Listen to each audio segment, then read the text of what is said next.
They poured red wine on her dress on purpose, right there, in front of 200 people. And they laughed, not quietly, not nervously. They laughed the way people laugh when they're absolutely certain there will be no consequences.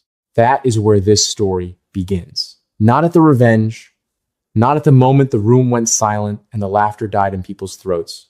Right there at that table, where a woman named Elena stood completely still while the room erupted around her, red wine spreading dark and cold across the hem of a blush pink bridesmaid gown she had spent 3 weeks saving up to buy. She did not cry. She did not scream. She did not reach across the table and say a single word to the woman who had done it. She just stood there, perfectly still, perfectly composed. And that stillness, that quiet, unshakable stillness, should have been the first warning anyone in that room needed. But they were too busy laughing to notice. And before we go any further into this story, we want to hear from you. Drop your city or country in the comments right now. We read every single one. And if you are new here, please click that subscribe button so you never miss any of our upcoming videos. Because the story you are about to hear is one you are going to want to share. Elena Harris was 31 years old. She had grown up on the south side of Chicago, the youngest of 3 daughters raised by a single mother who worked double shifts as a nurse at Cook County Hospital and still managed to make sure her girls had breakfast before school and dinner at the table every night. Their apartment was small, a 2-bedroom walk-up on the 3rd floor of a building that always smelled like someone else's cooking, and where the radiator clanked through winter nights like someone knocking to get in. But it was clean. The floors were swept. The dishes were washed. The bills were paid on time, even when paying them on time meant her mother ate less so her daughters could eat more. Elena's mother was the kind of woman who kept her nurse's uniform pressed even when she was too tired to stand, who kept her head high even when the world gave her every reason to bow it, and who kept her word even when breaking it would have been easier and no one would have blamed her for it. She taught her daughters that dignity was not something you asked permission to have. It was something you carried regardless of who was in the room or what they thought of you. It was something that lived in how you walked, how you spoke, how you handled yourself, when people treated you as though you were less than you were. Elena had absorbed that lesson the way children absorb their first language without conscious effort, simply by watching it demonstrated every single day.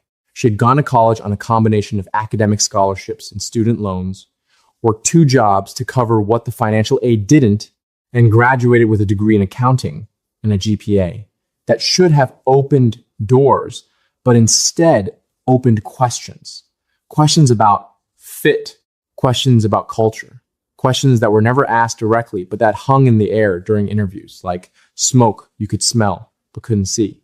She spent her 20s building a quiet, stable, unspectacular life that she was genuinely proud of. She worked for a mid-sized firm in the Loop. She had her own office, her own clients, her own small corner of professional credibility that she had built one spreadsheet, one tax return, one difficult conversation at a time. She was not flashy. She was not loud.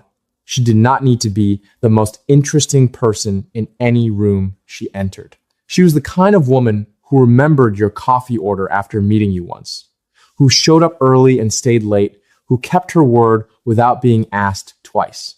The kind of woman, in other words, that people tend to underestimate, and the kind of woman that people who underestimate her tend to regret. Her married name was Elena Park. She had been Elena Park for 6 years, ever since she married a quiet, unassuming man named James at a small ceremony in downtown Chicago with fewer than 20 guests and no professional photographer.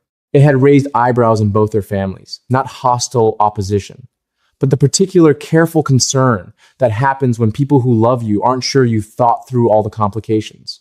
Her mother had held both her hands across the kitchen table one Sunday afternoon about 2 months before the wedding and asked her once, directly, the question that had been sitting between them for weeks. Baby, are you sure? Not about him, about everything that comes with him. Elena had understood exactly what she meant. An interracial marriage in a city that was still despite everything people said about progress, deeply divided along lines of race and neighborhood, and the invisible borders people drew around who belonged where. A man whose work was private in ways she couldn't fully explain to her family, whose phone calls took him out of the room at odd hours, whose colleagues she had never met and whose office she had never visited. A man who was unfailingly kind to her, unfailingly respectful to her mother, and unfailingly vague about what exactly he did for a living beyond consulting and import-export logistics. A life that would always require translation in both directions, explanations to her family about why his family did things a certain way, explanations to his family about why hers did things differently. She had looked her mother in the eye and said, "I'm sure," and she had been. Because James, for all the complications that came with him, had never once made her feel like she needed to be anything other than exactly who she was. He had never asked her to shrink. He had never asked her to perform. He had never looked at her like she was a problem to be managed or an image to be curated. He looked at her like she was the most competent person he had ever met, which she was, and like he respected that competence more than he respected almost anything else in the world, which he did. James had worn a simple black suit to their wedding. Elena had worn her grandmother's pearl earrings, the only thing of value her grandmother had owned when she passed. Left specifically to Elena with a note tucked into the velvet box that said, "For when you need to remember who you are." There was no grand reception, no social media announcement, no engagement photo staged in a sunflower field at golden hour. Just the two of them, a judge, a handful of people they trusted, and a dinner afterward at a Korean restaurant in Chinatown where James's uncle made a toast in a language half the table did not understand, and Elena's sister cried into her napkin and told her afterward that she was the bravest person she knew. Most people who knew Elena had never met her husband. She kept her personal life the way she kept her apartment clean, organized, and private. People at work knew she was married. They knew her husband traveled often. They knew he worked in something vaguely international and vaguely business related. Beyond that, she offered nothing, and after a while, people stopped asking. James was polite when he did appear in her world, pleasant in a reserved way, the kind of man who listened more than he spoke, and whose eyes, when they were actually focused on you, had the slightly disconcerting quality of taking in far more than he was letting on. To most people who crossed paths with him briefly, he seemed like a quiet professional, a consultant, maybe. Something in finance or logistics. Nothing memorable. That was, of course, exactly what he intended. The call from Nicole came on a Tuesday evening in early spring. Nicole had been Elena's college roommate, the kind who made each other laugh at midnight over nothing and covered for each other during exam weeks and never once had a serious fight about dishes or noise or borrowed clothes. They were different in almost every way. Nicole was white, from a suburb north of the city, came from family money she didn't talk about, but that was visible in the ease with which she moved through the world. But she had also been the first person in their freshman dorm to invite Elena to Thanksgiving when Elena mentioned she couldn't afford the flight home. The kind of friend who saw you fully and chose you anyway. When Nicole called that Tuesday evening, her voice had that particular bright, slightly nervous energy of someone about to ask a favor they genuinely care about. She wanted Elena to be one of her bridesmaids. The wedding was in October. It would be at the Palmer House Hilton in the Loop. 200 guests. The whole thing. Elena said yes before Nicole finished describing the venue. She meant it completely. What Elena did not anticipate was the company she would be walking into. Nicole's wedding was a big budget affair, organized with the kind of precision and pageantry that happens when a bride has been quietly planning her wedding in her head since she was 12 and now has the budget to make that vision real. The bridal party included 3 other women, Brittany, Kayla, and Madison, who had come into Nicole's life through her corporate job and her yoga studio and a bachelorette trip to Nashville 3 years ago that Elena had not been invited to. Elena knew their names from Nicole's stories. She had never met them in person, but she had seen their profiles online. Brittany was the maid of honor.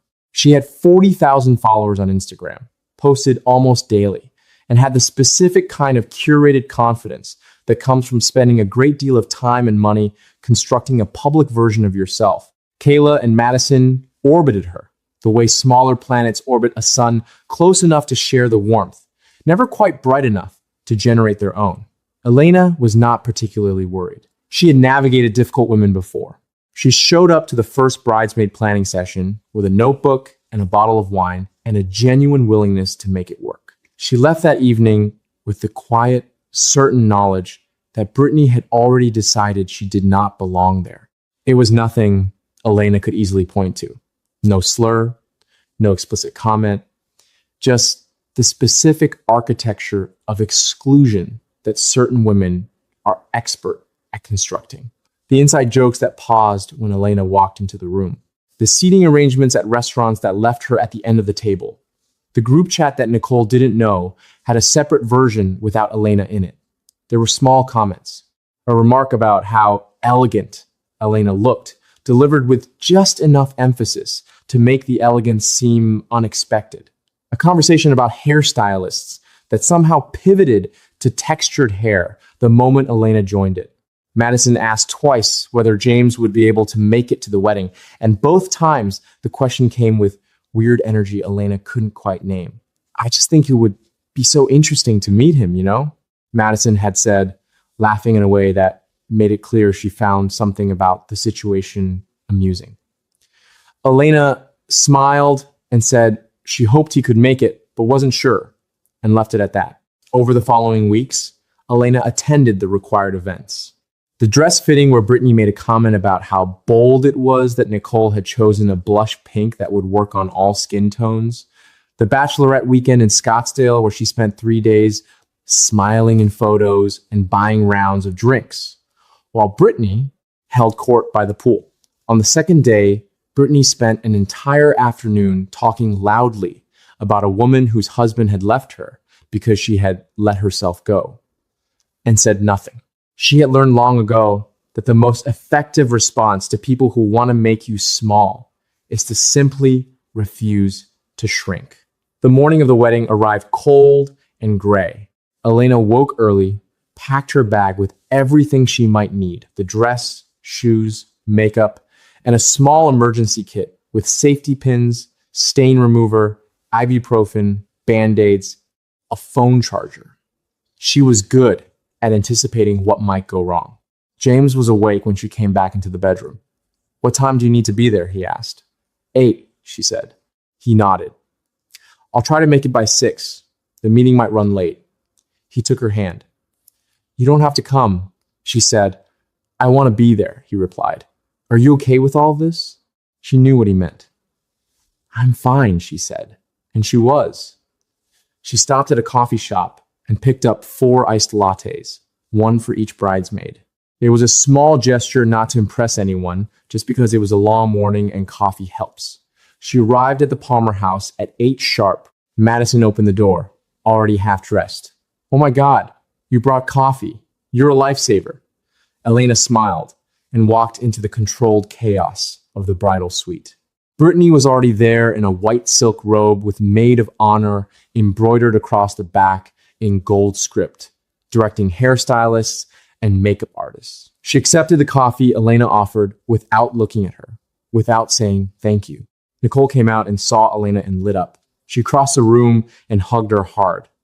"Thank you for being here," she said. And Elena meant it when she said, "Nowhere else I'd rather be." The morning passed in a blur. Elena stayed close to Nicole, fixed problems quietly, steamed wrinkles, talked down a crisis with the florist. The ceremony was everything Nicole had planned. Tall windows, white peonies, a string quartet. Elena walked down the aisle behind Madison and Kayla, her dark skin glowing against the blush pink dress, her grandmother's pearl earrings catching the light. Derek cried when Nicole appeared. Half the room cried with him. Elena felt something loosen in her chest. Real love does that, even in hard rooms. The reception started well enough. Dinner was served. Speeches were made. The band played. The room loosened up after 2 rounds of drinks. Brittany had been drinking since the bridal suite. By now, she was past tipsy, in that window where judgment is gone, but performance is still possible. Elena was reaching for her water glass when it happened. Brittany's arm swung wide, too deliberately, and a full glass of red wine arced through the air and came down directly onto Elena's lap and chest. The cold shock, the dark bloom spreading across the fabric, and then Brittany's hand flew to her mouth. Oh my God, I am so clumsy. I am so clumsy. She was already laughing, not helpless laughter, sharp, performed laughter. And then she said it, at least it doesn't show as much on you. The comment hung in the air. Kayla laughed. 2 people at the next table laughed. A groomsman said something and people around him laughed. The laughter spread like a wave. Elena sat very still. The wine was cold and the dress was ruined and the laughter was loud, and none of that mattered. What mattered was the decision she was making right now about who she would be. She felt her jaw tighten. She felt her hands press flat against the table. Then she made her decision. She excused herself quietly, pushed back her chair, and walked to the restroom with her head level and her face composed. She stood at the sink and worked at the stain, knowing it was already too late, but doing the work anyway. She looked at herself in the mirror. Her grandmother's pearl earrings caught the light. She thought about her mother, about every room she'd walked into where someone had already decided she didn't belong. She straightened her earrings, the ones she wore when she needed to remember who she was. She walked back out. Nobody apologized. Not Brittany, not Kayla, not Madison. Nicole appeared at her elbow within minutes, distressed. Are you okay? I can have Brittany removed. Elena shook her head. I'm fine. This is your night. Nicole looked at her for a long moment. You're more gracious than I would be. Elena smiled. It's just a dress. They both knew it wasn't. 20 minutes later, a man named Tyler picked up the microphone. Derek's college roommate, loud and easy in the way of men who've never wondered if they're welcome. He'd been drinking steadily, orbiting Brittany's energy. I want to propose a special toast, he announced, to the bridesmaids. They look beautiful tonight. Polite applause. I especially want to raise a glass to Elena, whose husband loves her so much he couldn't even make it tonight. He paused for the laugh. Or maybe he's just really committed to that whole mysterious thing. What is he, like, CIA? Yakuza? More laughter. Louder now. Elena looked at him. She did not flinch. She held her champagne glass and held Tyler's gaze with measured steadiness. Not anger, not embarrassment. Just a long, level look that held no fear. A few people stopped laughing. Something about her expression made the joke feel suddenly unstable. Tyler looked away first, handed back the mic, reached for his drink. James Park did not rush. He never rushed. The meeting that had kept him late had been in a private room at a restaurant in Greektown with 2 men whose names would mean nothing to most people and everything to certain others. The kind of meeting where terms were discussed, agreements reached, and nothing was written down because nothing needed to be. The kind of meeting where James's particular skills, his patience, his precision, his ability to sit with dangerous men and make them believe cooperating with him was in their best interests were worth more than anything you could put on a resume. The meeting had run long because one of the men needed an additional hour to make a decision. And James had the kind of patience that comes from understanding that pressure applied at the wrong moment produces resistance instead of results. So he waited. He sipped his tea. He let the silence do its work. Eventually, the man decided. Terms were agreed. James stood, buttoned his jacket, shook both men's hands with a grip that communicated respect and finality, and said very little on his way out. He called his driver from the sidewalk, checked his watch, just past 9:30. The reception had started at 6. He was late, later than he'd wanted, but Elena would understand. She always did. He gave the driver the address and settled into the back seat of the black Escalade, watching the Chicago skyline slide past as they moved through evening traffic into the loop. He was thinking about his wife. Not with worry, he had stopped worrying about Elena in the ordinary sense because she was one of the few people he'd ever known who was genuinely more capable of handling difficult situations than he was. He thought about her the way you think about someone you love when you've been away longer than intended and you're finally on your way back, with quiet warmth, with anticipation. James Park, if you searched his name in any public database, would yield almost nothing. A clean background check, a modest digital footprint, a consulting firm registered in Delaware, a home in Lincoln Park registered under a holding company, a LinkedIn profile listing him as a private sector advisor with a background in international logistics. Nothing that would raise a flag. That was, of course, entirely by design. James had been careful his entire adult life, careful in the way people are careful when they understand that visibility is a liability, that attention is dangerous, and that the most powerful position in any negotiation is the one where the other party has fundamentally underestimated you. He had learned this from his father, who had learned it from his grandfather, who had built something significant in soul over many decades by understanding a simple truth. The people who announce themselves loudly are rarely the ones you need to worry about. It is the quiet ones, always the quiet ones. The people who knew James Park really knew him were not numerous. They existed in specific cities across the Pacific and throughout the American Midwest. In Los Angeles and New York and Seattle, in Seoul and Busan. In certain offices where certain kinds of business were conducted and certain kinds of problems were resolved without the involvement of law enforcement or public record, these people did not discuss James in open conversation. They referred to him by first name only when necessary. And when they did, their voices took on a particular quality. Not fear exactly, though that was part of it. More like the specific respect that accumulates around a person who has never once made a threat they didn't keep, a promise they didn't honor, or a mistake they didn't correct with absolute precision. He walked into the Palmer House Hilton at 9:47 in the evening, nodded to the concierge, who nodded back with the particular deference that hotel staff reserve for guests whose names appear on certain lists, took the elevator to the ballroom floor, stepped through the doors, adjusted his cufflinks, scanned the room with practiced efficiency exits, security, faces, the general mood of the crowd. Then he found his wife. She was sitting at a table near the front, the only black woman at a table full of white people in expensive dresses. Her back was straight, her hands were folded, and there was a dark stain spread across the front of her dress that he recognized immediately as wine. Something moved through his face that wasn't quite anger, something colder, more controlled, more dangerous. He moved through the crowd toward her.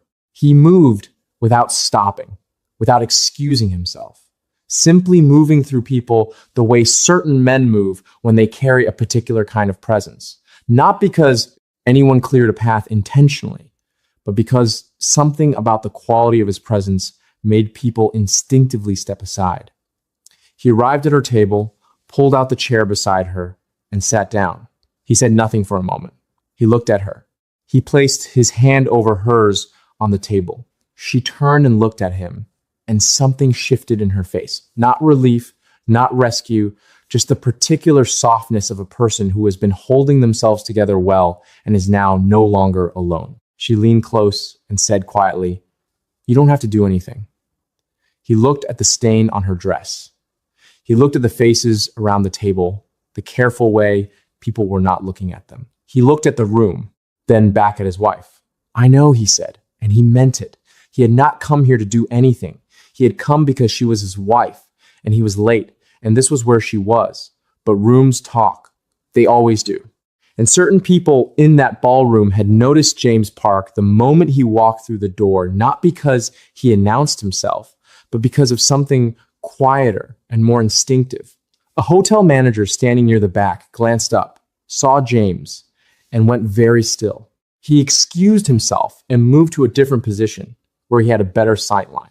Two members of the catering staff who had worked enough high-end events to recognize certain names on certain guest lists exchanged a look and went quiet in the way you go quiet, when you suddenly understand the evening has become more complicated. A security coordinator near the entrance checked something on his radio, said nothing, moved to a different position. These small adjustments happened without coordination, without discussion, the way a building settles in cold weather, gradually, imperceptibly, and all at once. The whispers started at the tables nearest to where James sat.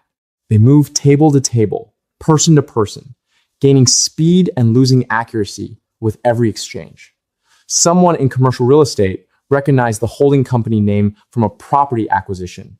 Someone else had heard a story about a labor dispute that had been resolved very quickly after a particular person became involved.